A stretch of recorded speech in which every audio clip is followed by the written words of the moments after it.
అందరికీ నమస్కారం. భారతీయులందరికీ నమస్కారం. భారతీయులని స్పెసిఫిక్గా ఎందుకు చెప్పానంటే, భారత రాజ్యాంగాన్ని ఎవరైతే గౌరవిస్తారో వారే భారతీయులు.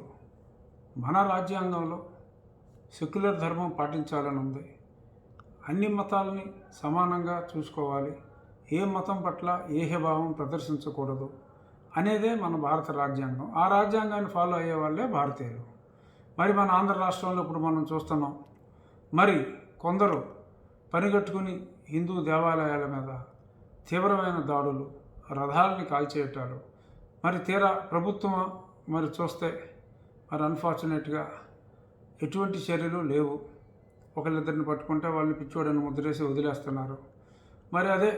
మరి ఎవరైనా అది కూడా తప్పైనప్పటికీ కడుపు మండి కాంపౌండ్ వాళ్ళ మీద రాళ్ళేస్తే వాళ్ళనైతే అరెస్ట్ చేస్తున్నారు. సో ఈ ద్వంద్వ విధానం చాలా స్పష్టంగా కనపడుతుంది.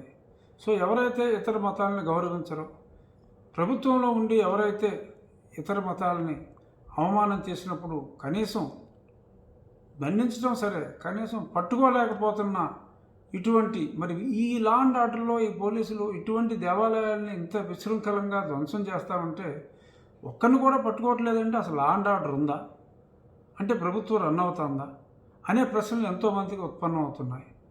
మరి ఇవి ఎస్పెషల్లీ ఈ హిందూ మతం మీద జరిగే దాడుల్ని అరికట్టడంలో మరి అది వారి నిస్సహాయత మరి ఏంటో అర్థం కావట్లేదు.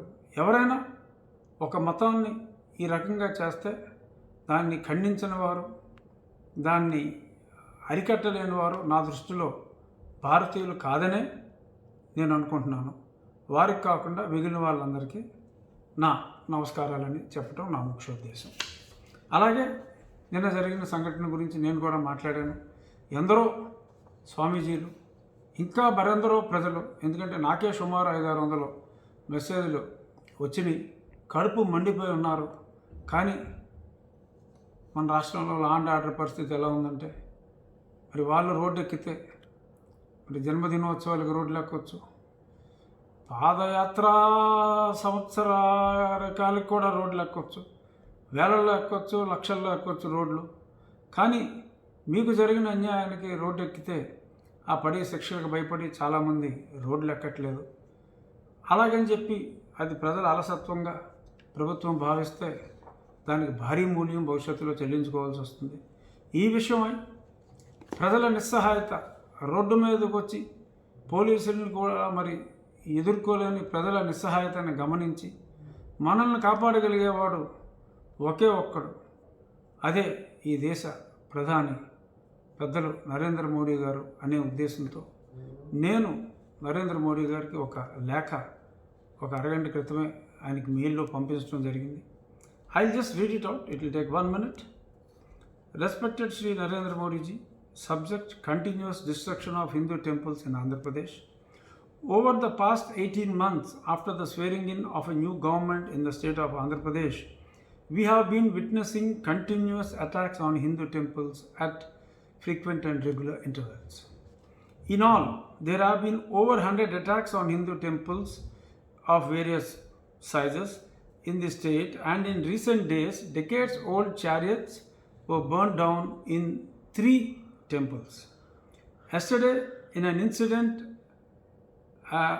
in an ancient and hugely popular Lord Rama temple, also known as Ramatirtham, which is in north coastal Andhra Pradesh, which was built in the 3rd century, the main deity Lord Rama was decapitated and taken away by the miscreants. I have attached with the photo also. I will show it to you also. At the same premises, as a symbol of unification of religions prevailing in India during the 3rd century, Lord Buddha and Lord Mahavir Jain were also worshipped. Several Jains and Buddhists, along with Hindus, visit this ancient temple even today.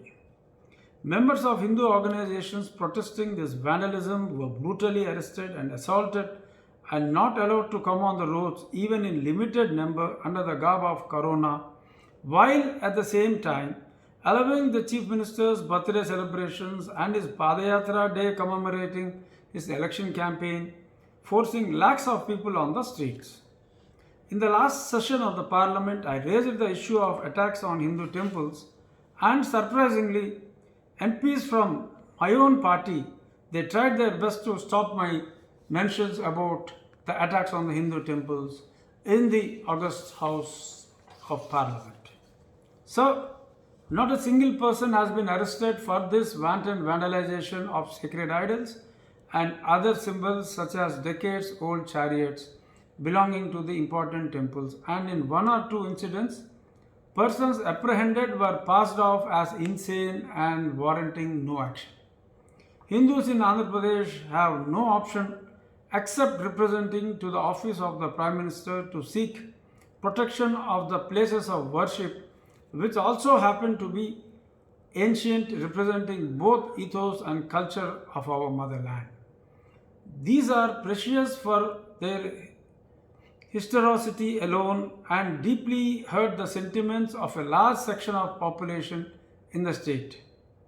Kindly depute a central team to investigate all these incidents and bring to book the culprits, including the functionaries, if any, from the government in the state, irrespective of the position they hold in the government.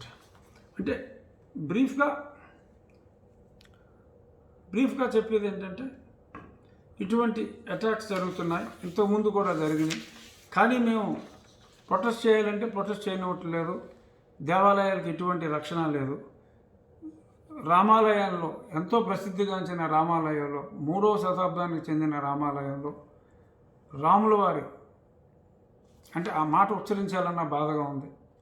మరి ఆ photo చూస్తే మీకు అర్థమవుతుంది. అటువంటి తప్పుడు పనులు చేసిన వాళ్ళని మరి ముఖ్యమంత్రి గారు తప్పనిసరిగా మరి ఎందుకు ఉదాసీనతో ఈరోజు విజయనగరం వెళ్తున్నారు గౌరవనీయులైన ముఖ్యమంత్రి గారు, వారు ఇస్తున్న ఇళ్ళ పట్టాల దాని గురించి.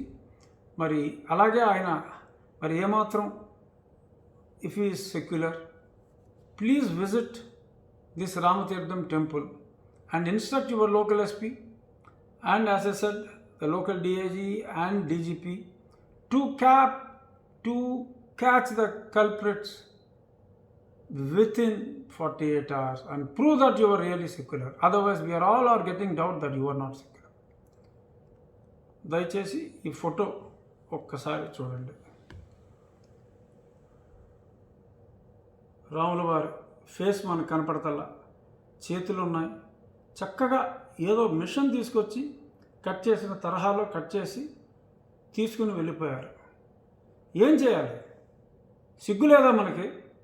ప్రతిఘటించలేమా మనం? శవాల్లాగా బతకాలా? నీ దేవాలయాల మీద దాడి చేస్తారు, రేపు నీ మీద దాడి చేస్తారు. ఏం చేస్తావు? ఇంట్లో కూర్చుంటావా? ఏం చేయాలో ఆలోచిద్దాం. వాళ్ళు కల్పిట్ని పట్టుకోకపోతే ఏం చేయాలో ఆలోచిద్దాం. Thank you.